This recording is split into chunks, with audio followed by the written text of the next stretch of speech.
my. Well, I guarantee you I'm not going to live up to that introduction. I want to get a copy of that from you, Max. Thank you. Thank you, everybody, for coming to this. And thank you, Naomi, wherever you are, if you're out there. I had a delightful studio visit. We talked for longer than probably we're supposed to because we were having so much fun. So typically when I give this talk, I show like a 50-50 mix of my work and work that I feel like my work is in conversation with, either influences or contemporary photographers that I think of as my family or little photo mafia. I'm going to do something different this time so that I can show more images.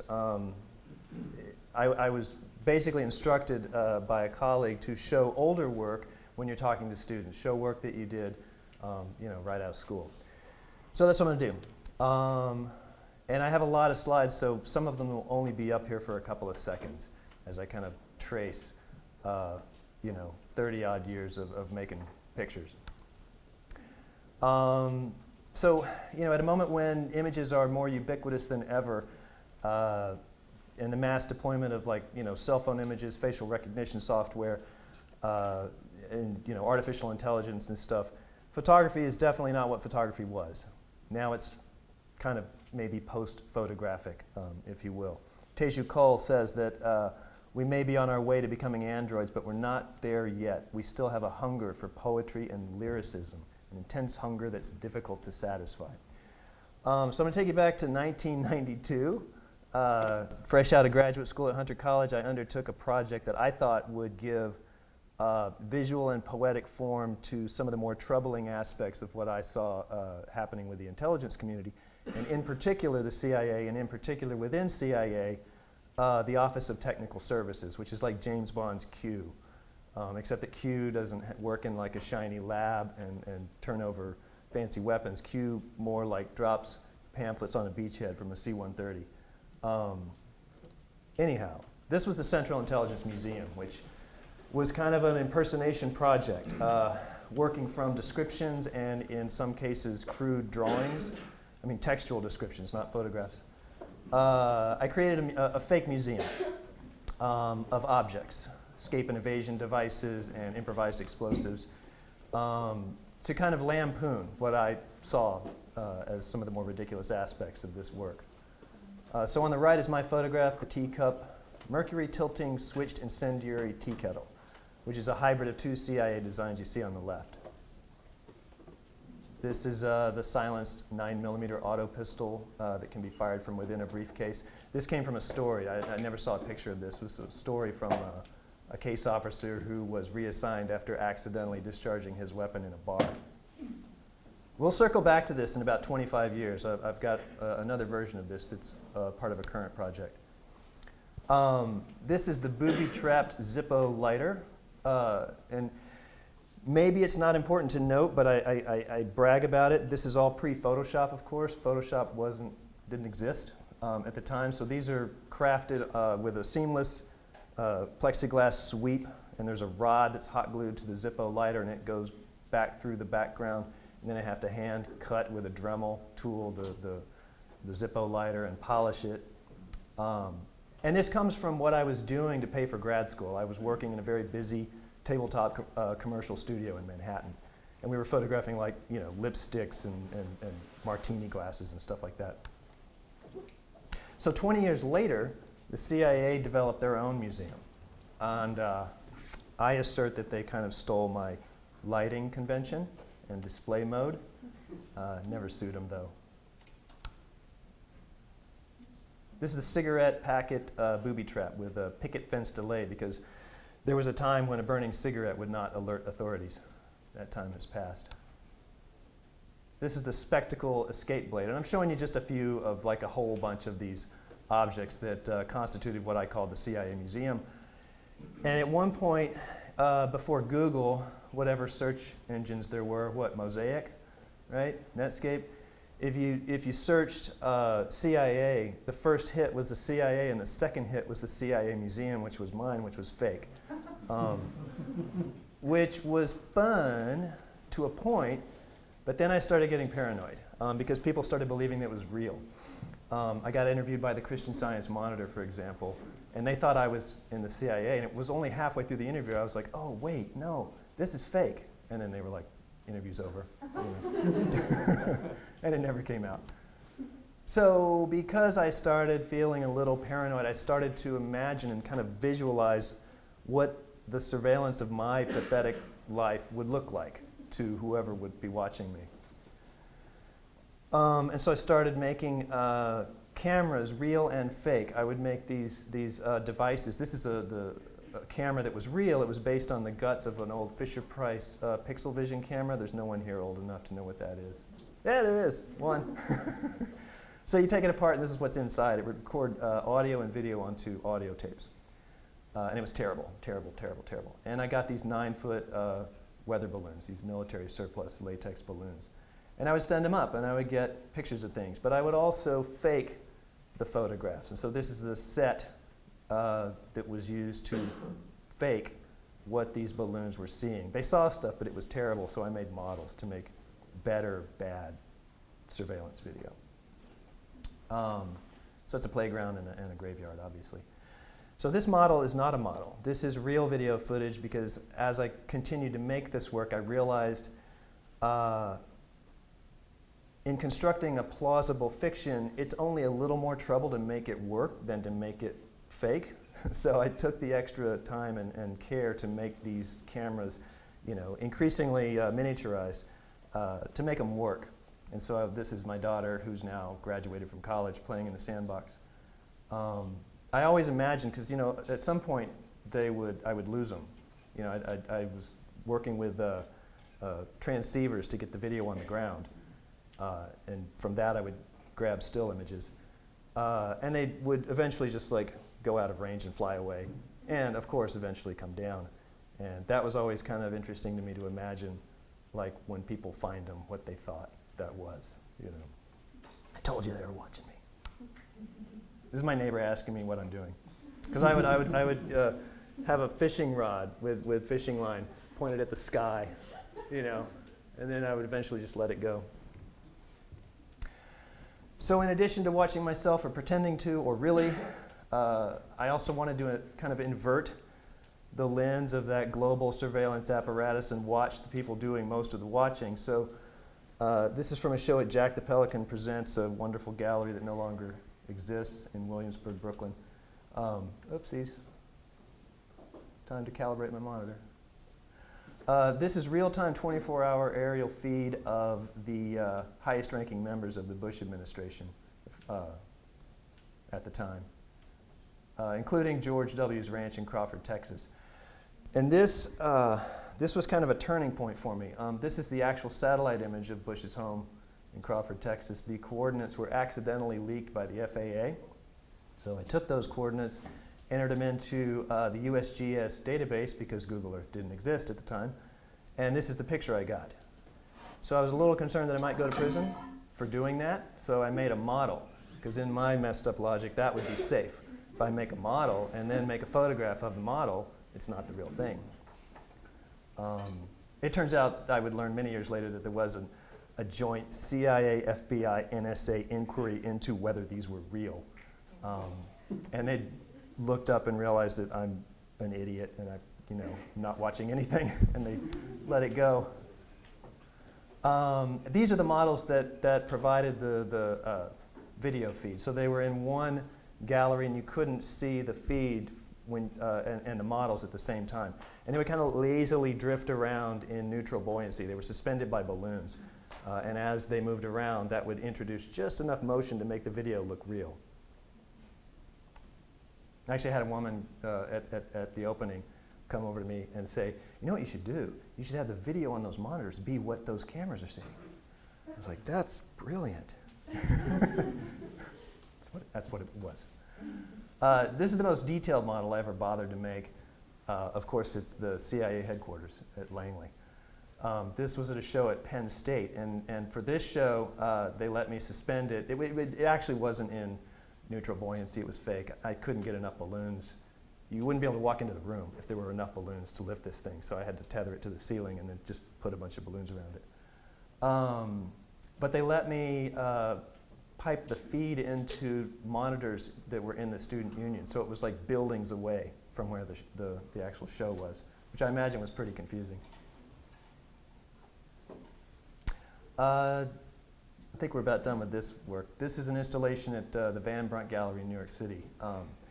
This was an aerial view. I wanted an aerial view live of the Republican National Convention at Madison Square Garden. It was happening at the time of the show.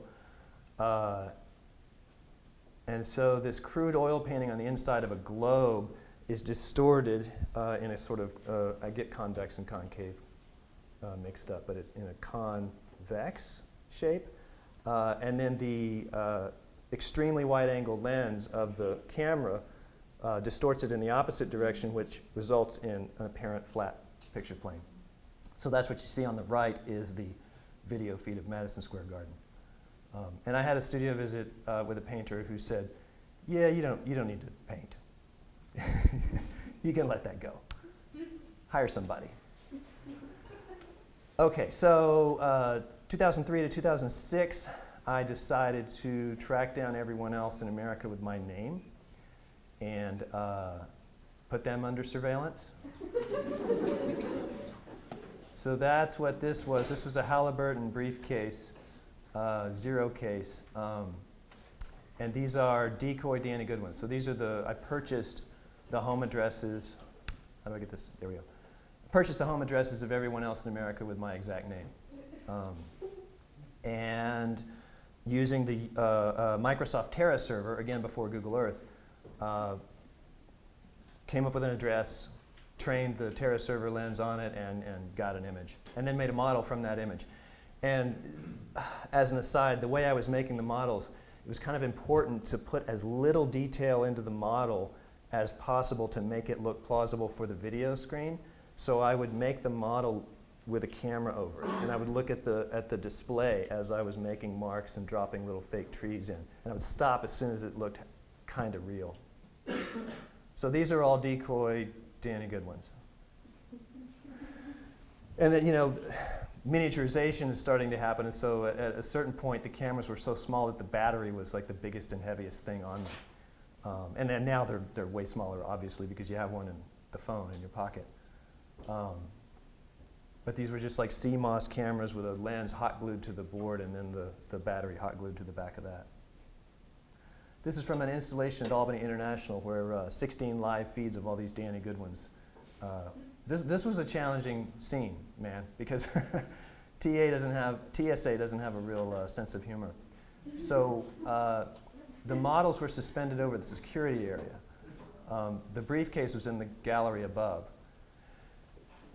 And they couldn't fall down onto the travelers, and they couldn't go up into the ceiling because I was told there was a really serious alarm. And I asked what happens when it goes off, and they're like, you don't want to know. So I would have to go basically every 2 days and get on a cherry picker when it wasn't crowded and go up and you know, adjust the helium, which was worth it because it was a cool show.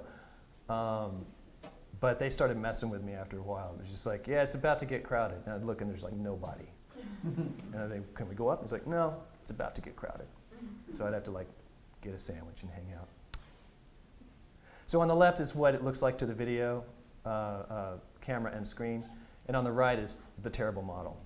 So you see what I mean about like really low level of description. Okay, so back to more nefarious stuff, similar to the CIA project, but kind of, I don't know, I think of it as sort of like the other team. This work was all documenting failed or deactivated improvised explosive devices based on descriptions from often the people who deactivated them or just from the press. So on the right there is Richard Reed's shoe bomb, and on the left is a pipe bomb that a military officer explained to me. One of the interesting things I found when I was making this work, though, is that they were lying to me, the people who were telling me how to make them, because they didn't trust me. They didn't want me making bombs or making pictures that looked exactly like bombs, like an instruction set for making an IED. So they would tell me things that were obviously wrong. I'd put it together and I'd realize I don't know anything, but this is not going to do anything. And I found that really interesting, that not only are these sort of suspended, in a kind of like existential stasis because they'll never do what they were intended to do. They either failed, so they didn't blow anyone up, or they were deactivated by some hero, so they'll never get to do what they were designed to do. But on top of that, the people who were telling me how to make them were lying to me, so I wouldn't make them. This is interesting.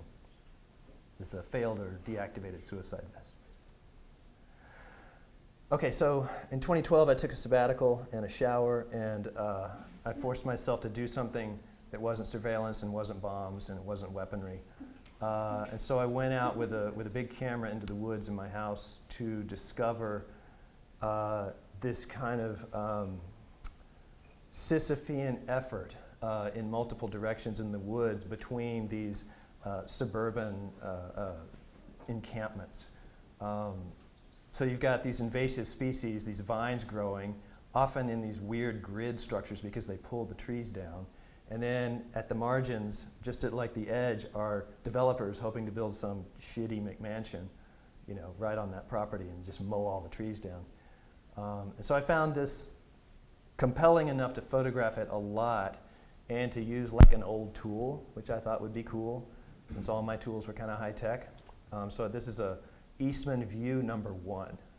It's from about 1914, and it's something called a whole plate.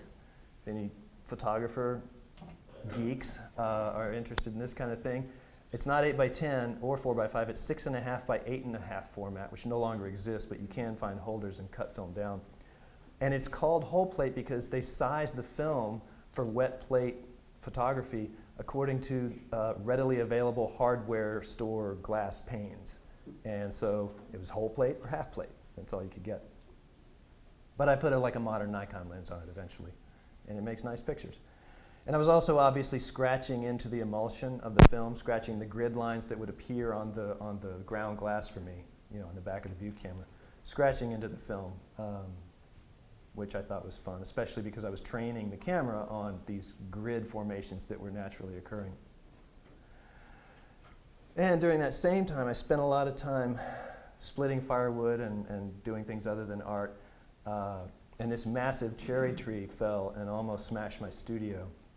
I cut it up, but then I also photographed the surface of it and reconstructed it into a log, 1-to-1. So what you see on the left there is the logs that it came from, and on the right is a paper model. And this was a little bit of a breakthrough too, the paper model. Then I went back to the studio and started looking around at, you know, detritus and you know, my personal effects, and trying to come up with sort of the most innocuous objects I could, and reconstruct them as paper models. So what you're looking at is a roll of duct tape, except it's not. It's a cardboard model with the photographic surface, you know, really clumsily glued to it. But it's also like 3 feet tall. And the graph paper is blue lines on paper, but it's 9 feet wide. It's a really, really big graph paper. And that doesn't really read like this. Maybe it does, because this is a really nice projection. But it mostly works in a print when you encounter it, you know, in person in a photograph. So this is a ruler, but it's not. It's a paper model of a ruler. This is also a ruler, but it's not. It's pretending to be a 3D print in the neutral space of the authoring software for 3D modeling.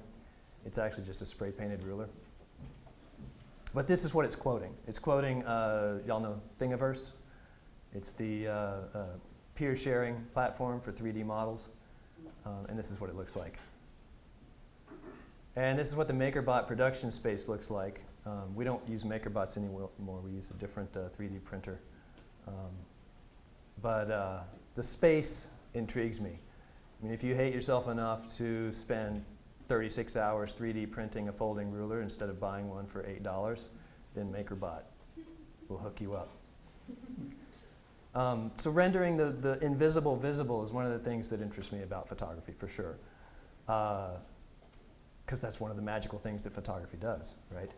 This is called 3D cardboard box prototype, and it is just a spray-painted cardboard box. This is a 3D screwdriver prototype on a transparent layer, which in reality is a screwdriver dipped in rubber in front of a hand-drawn background. This one's called Transparent Square on Invisible Rectangle. So does anybody in here know the term for that? This is not a rhetorical question. I sincerely want to know. There's a term, Naomi brought it up, for that gray grid in Photoshop. I mean, for me, it's in the visual grammar of Photoshop, that's real nothing, right? If it's cut away to white, white is a thing, you know, in the grammar of digital stuff. But that gray checkerboard is true nothing, right? It's an empty layer, but there's a term for it. Does anybody know it? Oh, well. I'm looking it up now. Yeah, I could go on the computer. I thought maybe somebody would know. A transparent layer. Well, yeah, transparent layer, but I thought there was some other name for it. Something more interesting than that. I guess not. Well, I knew transparent layer. So this is my current favorite from this series. This is invisible duct tape. So the deal here, and like, this is one of those moments where, like, in the studio, I'll just start giggling. There's no one around to hear me because I thought I was making one thing, and then I start making it, and I realize, oh no, that was just an idea. This is a thing, and it's more than an idea. And that's what this was. So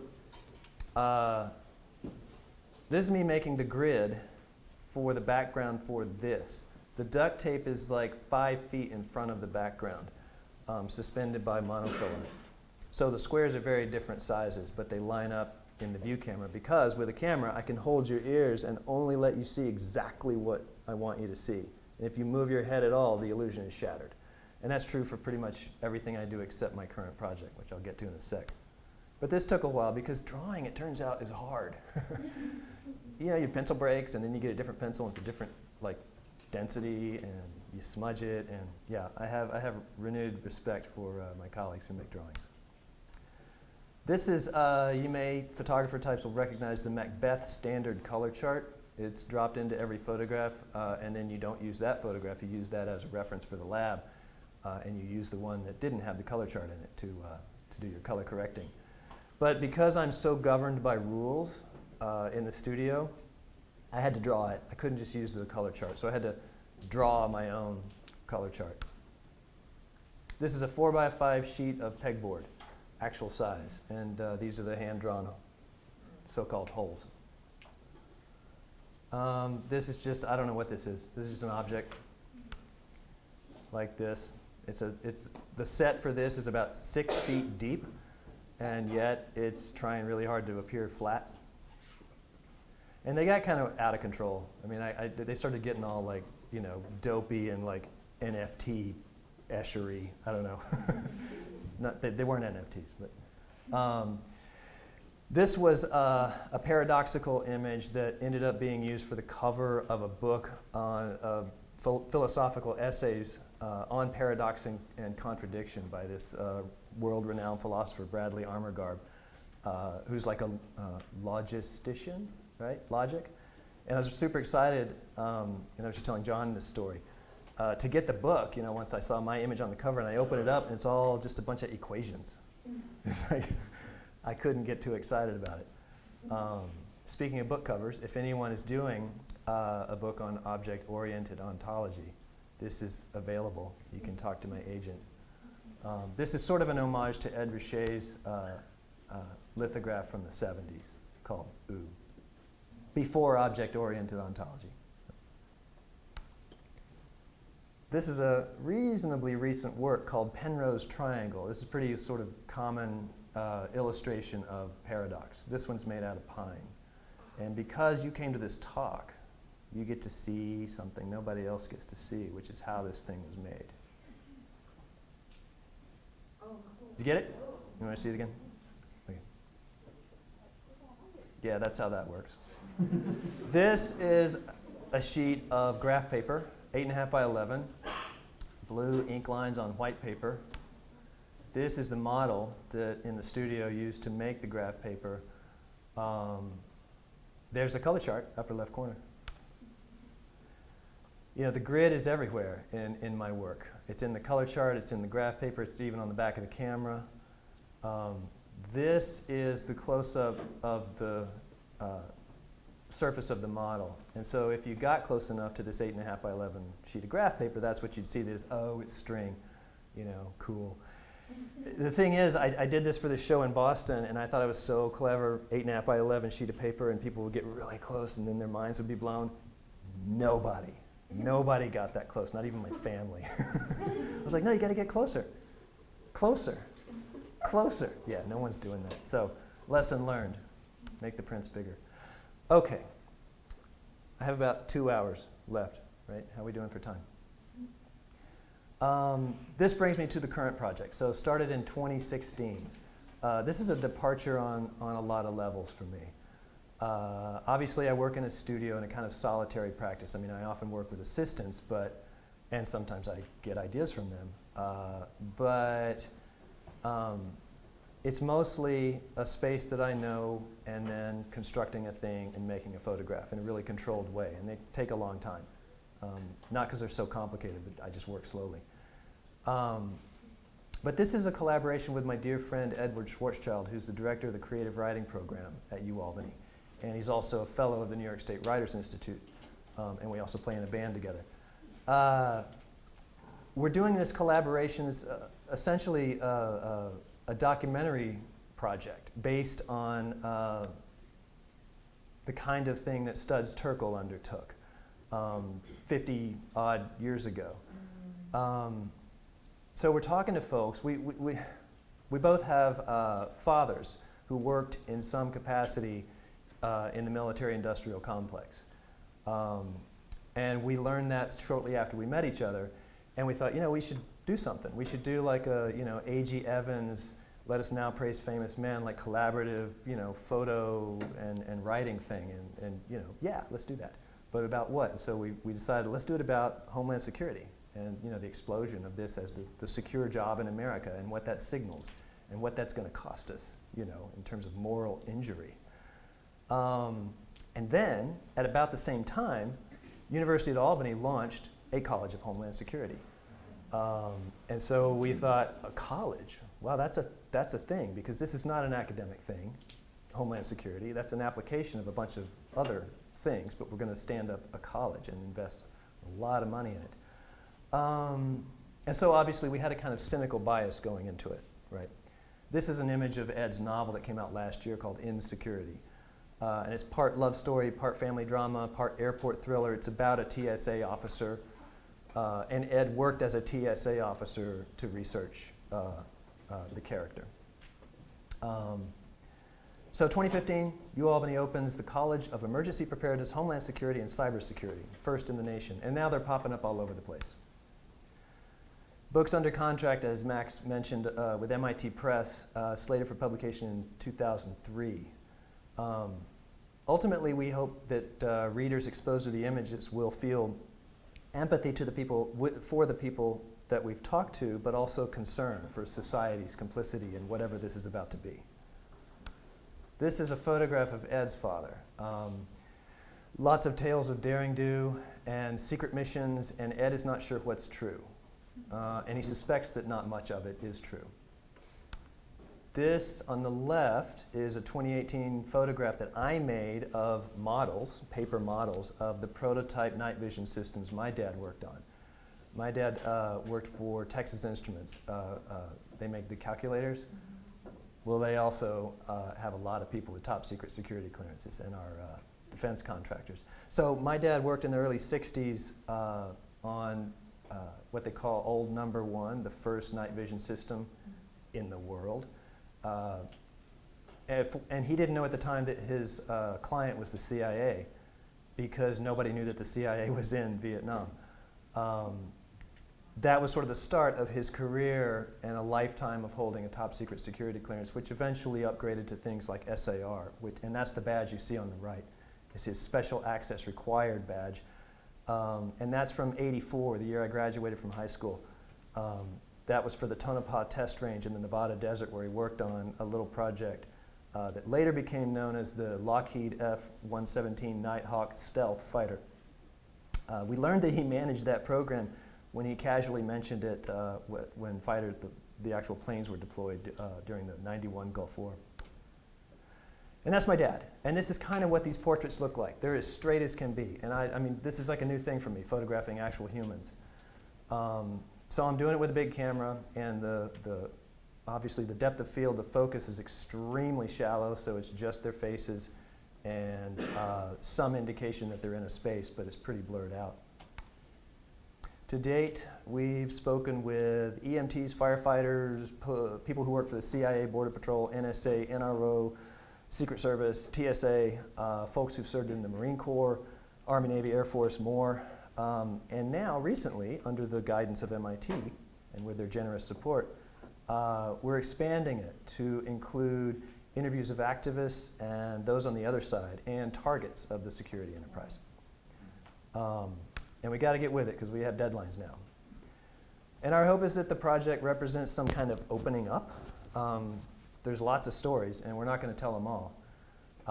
We'll barely scratch the surface, but we do hope to do a deep dive into these people's lives and what they're willing to tell us, not about what they do that they can't talk about, and they don't accidentally slip up. Nobody does with a top secret security clearance. But about what it's like to live that life and hold so much secret. So on the left is this guy Pablo's Rolexes, and this is called Pablo's Rolexes after Felix Gonzalez Torres. So the same fellow who carries a Glock everywhere he goes and has worked as a Connecticut state trooper, and he's been a CIA paramilitary and a Marine sniper and an academic. He's taught classes in the College of Homeland Security at UAlbany. He wears 2 Rolexes, one on each wrist. One works, one doesn't. One, you can tell where this story's going. One was taken off of a fallen comrade. And so twice a day, they're in sync. And the reference, you can look it up, is to Felix Gonzalez Torres when his partner was dying of AIDS, and he had these 2 clocks called Perfect Lovers. On the right is a paper model of his suppressed Glock. This is Ayal Press, who wrote a book called Dirty Work. This was a very recent interview just last weekend in New York City. Ayal's work is amazing. He's talking to the folks who do what society considers as essential but morally compromised work, like drone pilots, industrial slaughterhouses, prison guards. So work that our functioning society relies on, but that we don't want to do, that other people do. And he interviews them. And it's fascinating. So as you read the book, you'll hear about careers in Homeland Security and how they can offer escape and a way to serve and sense of community and all this esprit de corps stuff. But you're also going to hear about survivor's guilt and solitude and high divorce rate. And you might learn what it feels like to be the target of surveillance or of a xenophobic, racist overreach of authority. And if these few images give you the impression that this is an enterprise populated largely by cis, white, older dudes, that wasn't the case at the start, because we were mostly talking to people at the level of like policy making and retirees. That's not all of Homeland Security, as we're learning. In fact, there are folks on the inside who are actively working to diversify and make Homeland Security look more like America. But it's kind of an uphill battle for now. So we're talking to many career intelligence officials. This guy's spent his whole life in the CIA, who are actually in closer agreement with the critics and the activists than they are with those who are on the inside. In fact, meaning they feel that the growth of this as an industry is troubling and problematic. As a civilian contractor, civilian contractors now outnumber those on the inside of this sprawling complex. And the vastness of the contractor landscape is stultifying, and we'll never really be able to paint an accurate picture of that. We're talking to a few of them, but we're going to leave that to journalists to actually explain. This is the dean of the College of Homeland Security, who has been really cooperative with this project, and in fact, with whom we are sort of collaborating on some federal grants to make this a much bigger project than just a book. Okay, back to the studio. How am I doing for time, Max? Okay. Some of these locations I'm not allowed to make photographs of. So when we interview people, it's in the location of their choosing, and I show them how the location will be blurred out. And I make a photograph, you know, and I show them, look, see, you can't see really where it is. But some of them you can't even take a camera out. So these are trees outside of locations where I wasn't allowed to take my camera out, and I got these by going to Google Earth Ground View, which I've become addicted to. On the left is trees in Reston, Virginia, outside of a contractor's headquarters. On the right is Loudoun, Virginia. These are some of the suburbs in Washington, D.C., where a lot of this contract work is done. And then within Google Earth, some of these things still aren't visible. So, and you know, we kind of understand the invisible parts of each other's lives largely the way we understand black holes, right? We see the influence they exert on the visible parts of our worlds. But you know, I went into Google Earth Ground View to get an image on the left of Pentagon City, which is the Ritz-Carlton in Pentagon City, which is where a lot of spooks hang out and drink and talk. And it's not, newsflash, you can't get a picture of it on Google Earth. So I had to make a model of it. On the right is the Blackwall Hitch in Arlington, Virginia, another place that some of these spies go and drink. I took my phone out and was immediately like, you have VPN, right? You don't want to be just using the Wi-Fi in this place. So again, they're invisible. And you know, the prints from a lot of these places are disorienting and confusing, which is sometimes what it's like to talk to these people. This is a model of a home in Dallas, Texas, and I started building it, the process is really upside down. So, you know, Photoshop is at the outset. So I go into Google Earth Ground View, and I start panning around and grabbing screenshots of trees and houses and stuff, and then I take them into Photoshop, clean them up, make prints, physical prints, cut those prints up, and build a physical paper model. Looks kind of like this. And then it becomes really straight, and there's no Photoshop. It's one sheet of film, and I scan it and color correct it and print it. This is a tarmac at Reagan International, another place we spend a lot of time but can't make photographs. And this is the set. So I'll shoot for a couple of days with a digital camera just to kind of, you know, sketch it out. And then when I have it, you know, just right, then I'll bring in the big camera and make a photograph of it. This is Draper Hall, where we first interviewed Pablo. This is a model of a different variety, but it is a model. I didn't make it. This is the Cityscape Simulator at the New York State Preparedness Training Center, or SPTC, in Oriskany, New York. This is where law enforcement and first responders and DHS personnel train. It's like perfect Baudrillard's convergence of the real and the simulacra in a physical space. This is the Urban Search and Rescue Simulator at SPTC, where they, you know, they do bomb detection training and they do rescue simulations. Those storage containers are configured like that because they practice rescuing someone who's fallen down an elevator shaft. This is the Rosterfield Motel. Whoops. Rosterfield Motel inside the Cityscape Simulator at SPTC. And like a lot of the paper model photographs, this will work in the book, but it really works in a 4x5 foot print. And so most of this work is printed when I exhibit it, which isn't often enough, really, really big.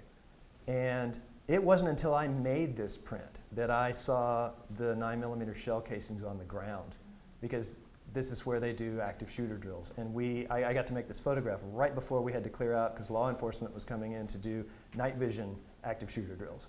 So they were going to turn all the lights off, which doesn't work for photography. So in talking to these people, there's a lot of code, there's a lot of insider lingo, and there's lots of acronyms. So I started compiling a running list of all the acronyms that have been mentioned. And I don't know what all you can't read that because it's really small. I don't even know what all these agencies and groups are. And it's not exhaustive. It's exhausting, but it's not exhaustive, this list. Something comes up in almost every conversation, and we're like, what was that again? So the pandemic obviously kind of slowed my travel agenda. So I took again to Google Earth Ground View and started to photograph some of the spaces that I wasn't able to travel to. I had an interview set up with a paramilitary contractor at the Hilton Garden Inn in Crystal City, Virginia, and that never happened, so I just built a terrible paper model. This is kind of scratching the surface, as I say, of cataloging some of the corporate headquarters of some of the most notorious contractors in the enterprise, including, this one is FLIR Systems in Wilsonville, Oregon. FLIR Systems was started by a guy that my dad worked with way back at TI. This is the headquarters of Academy, formerly Z, formerly Blackwater, in Reston, Virginia. Kind of seems like every time Eric Prince gets in trouble, they just change the name of the company. This is Triple Canopy in Reston, Virginia. I think that this entity, I'm not sure, but I think that Triple Canopy has kind of absorbed several others, including what used to be Blackwater, into one big contractor, corporate contractor. It's a little hard to keep up though, because they're just like, you know, you'll drive by, this is not just in DC and the DC suburbs, they're all over the place. I mean, if you ever drive by a big corporate looking headquarters and it's the name of a very legitimate sounding company, but you've never heard of it, like Sabre International, they might not be doing what you think they're doing. They might not be making printers. This is Northrop Grumman in West Falls Church, Virginia. This is the Pacific Northwest National Laboratory in Richland, Washington. This is where cybersecurity contractors, including Terry, a woman that we interviewed for the project, they protect the real-time model of the utilities and information grid for the entire United States. So that's a thing that exists that I didn't know about. And you can imagine that that model would be something that our adversaries would like to get their hands on. And then this morning, as I was, coming here on the train, I saw the New York Times reported that Microsoft has informed U.S. intelligence that more than 600 organizations have been targeted by Russia after the sanctions were imposed by Biden, and 23,000 attempted breaches have occurred. And they're just basically, so I'm getting into the weeds, but the CIA has contracted a lot of their data stuff to the cloud, to Microsoft's cloud. And so Russia's just going bananas trying to get access to this, obviously. So Terry is a former NSA analyst and, interestingly, a staunch liberal. She's also a practicing Buddhist. And she can't talk about most of what she does at PNNL. But she can talk about what it feels like to do that work. And that's essentially what we're trying to capture. Now you can ask me questions.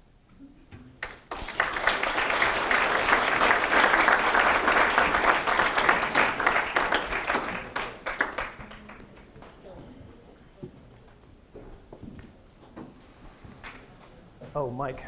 Duh. Yeah. Would you say it was your father's work that drew you into this subject matter that you've been focusing on? Yeah, without a doubt. He's only recently come to realize that. I'll repeat. The question was it my father's work that drew me into this? Yeah, duh. But maybe not in the way that is obvious. I mean, for most of my life growing up, I didn't really know what my dad did. I knew it was important, and I knew he couldn't really tell us when he traveled, what he was doing, where he was going, and when he'd be back. But it's not like he was in the military. He was just an engineer. I came to get glimpses of what he was doing because there were aspects of it that he could talk about, like when a program was no longer classified. And I guess it was in graduate school I came to have the full realization that my privilege and my even my education, all the privilege I enjoyed might have come at the expense of someone else's, what am I trying to say? I may have been complicit in some oppression, right? And that troubled me. And so I started making work in graduate school that kind of addressed that. but it's not any of the work that's here. But after grad school, I kind of squared off with it head on. And in digging up information about this kind of work, all of the democratically elected governments that the CIA worked to overthrow, that interested me, and so I honed in on CIA in particular, albeit the goofier, I think, more sort of cartoonish part of CIA work. Yeah. You said that you found out later that the CIA investigated you to figure out if you were actually. I was told by someone with credentials that there was a joint investigation, and that could have just been like a 10-minute thing.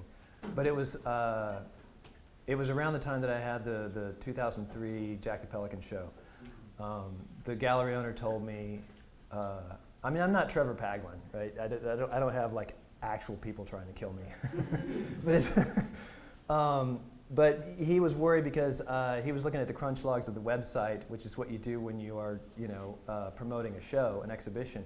And he was like, "Oh my God, I'm getting like hundreds of hits from government servers. What's going on? Do you have a lawyer?" And and I was like, "No, this isn't. None of this is real." And so a few years later, someone with some credentials said that, "Oh yeah, there was definitely an investigation, and it turned out that you're just, you don't know anything," which I don't, or I certainly didn't at the time. Yeah. So what aspects of your work do you feel are necessary to express the emotions that you said the former NSA when you were feeling doing her work? Yeah, that's a good question. See, I draw a distinction between what I do in the studio and what this book is doing. And I thought they were separate. I thought they were really separate. Like, the book is super straight. And Ed and I may have been overcompensating for what we openly acknowledge as a bias, right? And so we may have tried to do something extra neutral. When MIT gave us a contract and we started to get down to work with editors, they made it clear that we want to hear your bias. and you can have those good intentions to do something that is objective, but we want to know why you're doing this, and we want to know what you think about it. And so the studio work is coming into the book in an interesting way. It delights me, but I never would have pitched that because it's confusing for, I think, what you're driving at. Yeah, it's, we don't want to betray any trust that someone has placed in us to tell their story. So literally every word of the book, other than an introductory essay and an epilogue, is their words. So we interview people. We have, at one point we got some funding, so we had to get IRB approval for human subjects. We're not like poking anybody or taking their saliva, but we're talking to them. And so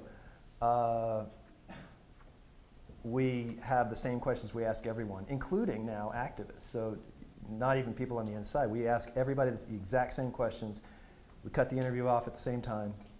And then Ed masterfully edits it to take our voices out. And it's just their words. And they sign a release after they see it. So they have to see their interview and sign off on it. So I feel like we're honoring what they have invested with us, but they don't see the whole book. Right? So they're not going to see the weird images that I'm including, because I don't know if I could even adequately explain that. And I honestly, I think that rupture, that short circuit that occurs for a reader is good, because it is disorienting. Does that answer it? Oh, yeah, definitely. Okay. Yeah. How has doing this work or going through this research, how has that kind of changed your perception of, public policy and everything?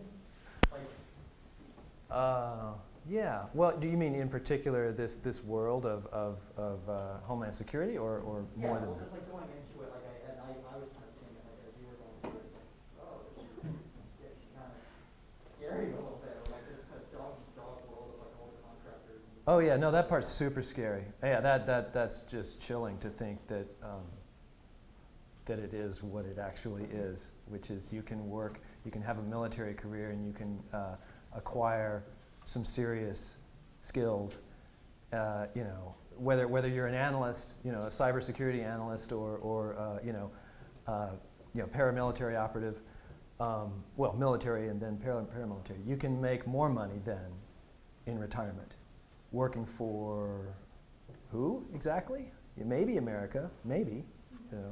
I mean, a lot of these contractors, in Somalia, that's an American company that hires retired militants from Europe, and not militants, but military personnel from Europe and everywhere else, and they fight wars. No, it's a chilling and scary thing. But maybe to answer your question a different way, what I've learned is that there are some folks that we've talked to who are sincerely trying to keep y'all safe, right? They're not, it's not all like nefarious, and they're not all, fascist. There are some well-intentioned folks who know how scary the world is and have the skills to contribute to a team that lets us keep living the way we're living. And protect communities and acknowledge, communities other than their own, right? There's a question back there. Yeah, you mentioned some like wariness when the College of Homeland Security opened up at Albany. Yeah. And then to have a few years later, I suppose, to have the dean of that college kind of support this work. How does that kind of carry things like this? Faustian, Yeah. maybe? Yeah. Yeah, well, I guess currently, and perhaps this is just a story I tell myself so I can sleep, I draw a distinction between what I see as and I call it a problem, I don't know, the problem of Homeland Security as a growth industry. And this guy, Robert Griffin, the dean of the College of Homeland Security, because the conversations I've had with the dean suggest that he's a little concerned too. He's concerned that people might be going into it for the wrong reasons, like the high average starting salary and the pension and, stuff like that. But he also, he recognizes that that college may be able to contribute to, and the book, frankly, may be able to contribute to educating people about what it's actually like to do these jobs. I mean, we all go to college. When I went to college, I didn't know what, photography as an art form was going to be like. I knew what cameras were, right? But then you get into it and you realize, oh, this isn't at all. I mean, forensics isn't at all what I thought it was. It's actually really hard, and it's terrible, and it's gross, and then you change your mind, possibly, or you realize it's really compelling and I'm really good at it, and then you start to actually do it. I mean, Ayala Press talks about, it's a kind of, I don't know, maybe this is a sidelong way to answer that question, or at least address it, but he talks about the fact that we don't really have a volunteer army in America, right? That there are folks who have fewer options. And he in lecturing, he'll say to a bunch of students, so during the Civil War, we know that rich people would pay other people to go fight so their kids didn't have to. Do you think that's okay? And everyone will just, unanimously say, no, that's terrible, that's reprehensible. And then he kind of unpacks how, yeah, well, that's what we do. That's what we still do in America, kind of. And so I guess my concern is that, I don't know, I have a lot of concerns.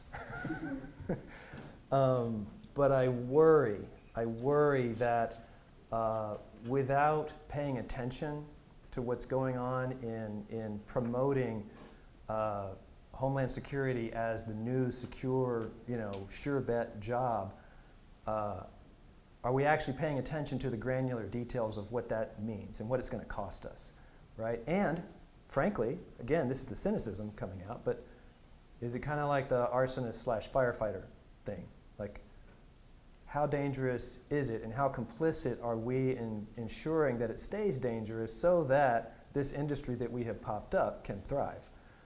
And that's dark. That's a dark thought, but it's there. I can't unthink it, right?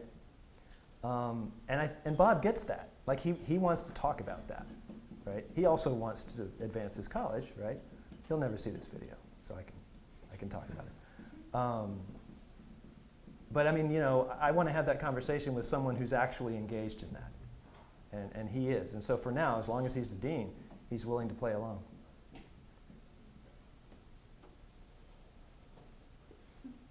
Now I've sucked all the air out of the room. Yeah. Have you been able to fly on a plane in the last 20 years? Say it one more time. Have you been able to fly on a plane in the last 10 years? Yeah, no, I'm not like on a list. No. I mean, my friend Hassan Elahi, do y'all know the artist Hassan Elahi?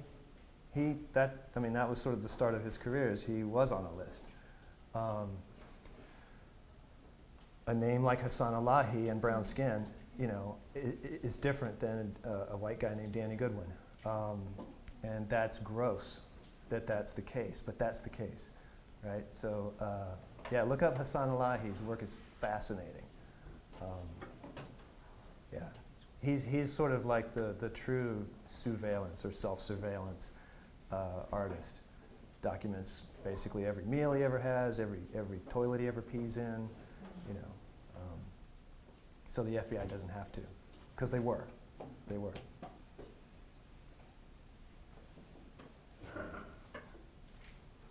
He's one that I used to show. When I would do this talk and show other artists, I would show a lot of Hassan's work. So, sorry. Yeah. How do you spell his name? I have to write things to spell them, but I'm going to write it in my brain. Hassan,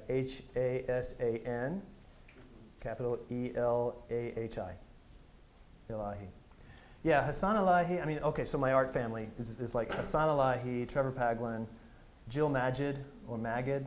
It's not me not remembering how to pronounce her name. She changes it back and forth sometimes. Who else? We talked about Gregory Green earlier today. He's another artist who deals in this territory. And a bunch of, you know, Sophie Cowell and older artists, you know.